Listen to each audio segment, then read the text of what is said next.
તો વાત કરીએ અમરેલીની, તો અમરેલીમાં મગફળીના ટેકાના ભાવે કિસાન સંઘે ભારે વિરોધ પ્રદર્શન કર્યું છે। જય જવાન જય કિસાનના નારાઓ સાથે જે કિસાન સંઘ કલેક્ટર કચેરીએ પહોંચી અને આવેદનપત્ર આપ્યું। ત્યારે દિવાળીના તહેવારોમાં ખેડૂતોને ઓછા ભાવે ખેતી ઉત્પાદનો વેચવા મજબૂર કરાયા હોવાનું આંદોલન દર્શાવે છે। ત્યારે કિસાન સંઘે ખેડૂતોના હિત માટે સરકારને યોગ્ય પગલાં લેવા માટે અપીલ કરી છે અને આગામી દિવસોમાં નવી રણનીતિ ઘડવાની જાહેરાત કરી છે।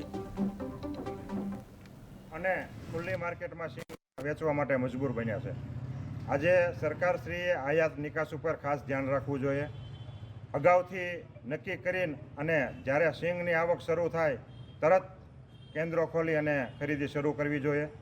હજી સરકારશ્રીની કોઈ પણ જાતની ઠેકાણા નથી, કોઈ નક્કી નથી કેટલી સિંગ ખરીદવી, ક્યારે ખરીદવી, ક્યાં ક્યાં કેન્દ્રો ખોલવા, હજુ સુધી કોઈ પણ જાહેરાત કરવામાં આવી નથી। અને અત્યારે ખેડૂતોની વેદના છે ત્યારે મને તો એવું લાગે સરકાર મંત્રીશ્રીઓ અને પ્રદેશ પ્રમુખ બદલવામાં મશગુલ છે। ખેડૂતોની વેદના સાંભળવા અત્યારે એને ટાઈમ નથી। અત્યારે જો આ ખેતી પ્રધાન દેશ છે, ભારત દેશ છે, અને ખેડૂતો જો બેહાલ થશે તો પાછળની પબ્લિક ક્યારેય બચશે નહીં। બીજી વસ્તુ, કપાસની ખરીદી, તુવેરની ખરીદી, કપાસની ખરીદી અત્યારે જનરલ સિંગ જનરલ 600થી 1000 રૂપિયામાં જાય છે। કપાસ જનરલ 600થી માંડીને 1000-1200માં જાય છે। 1450ના ભાવ આવે છે, એ માત્ર 20-25-50 ગાસડીના જ ભાવ સાપે છે। તો ખેડૂત અત્યારે કપાઈ રહ્યો છે અને ખેડૂતને મેં આવેદનપત્ર આપ્યું, અમે આવેદનપત્ર આપ્યું, એમાં લખ્યું છે કે ખેડૂતોને દરેક વસ્તુ મોંઘી થઈ ગઈ છે। જંતુનાશક દવા, બિયારણ, ખાતર, મજૂરી, ટ્રેક્ટરો, અન્ય એની સામે ખેતીના જે જણસના ભાવ મળતા નથી। તેમજ સોનું અત્યારે 1,25,000 તોલું થયું છે। સિંગ ત્યાંની ત્યાં છે। 2018માં કપાસના ભાવ 2000 હતા, તો અત્યારે 2025માં કપાસના ભાવ 1000 છે। આ તો કઈ રીતનું બંધારણ છે, કઈ રીતની સરકાર છે, કંઈ ખબર નથી પડતી। ખેડૂતોની વેદના સાંભળતી નથી।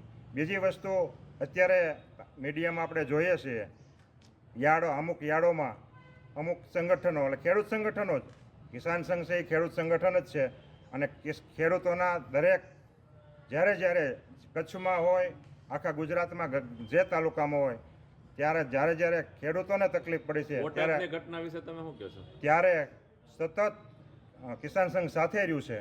અને કિસાન સંઘ છે ઓલ ભારતમાં દરેક રાજ્યમાં એ વાત કરું છું, સક્રિય છે। બોટાદ જે કડદા પ્રથા છે એમાં અમારો સખત વિરોધ છે, અને જે અત્યારે લડત ખેડૂતોની ચાલે છે એમાં અમારો ટેકો છે। અને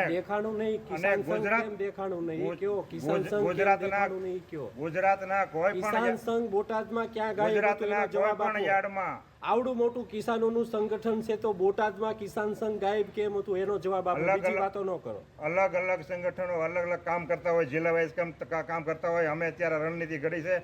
આવતા સમયમાં રાજકોટથી મારું કિસાન સંઘનું સંમેલન શરૂ થાય અને દરેક જિલ્લા મથકે સંમેલન થવાનું છે। ખેડૂતોના પ્રશ્નો લેવાના છે। બોટાદ પણ અમે જવાના છીએ, બરાબર છે?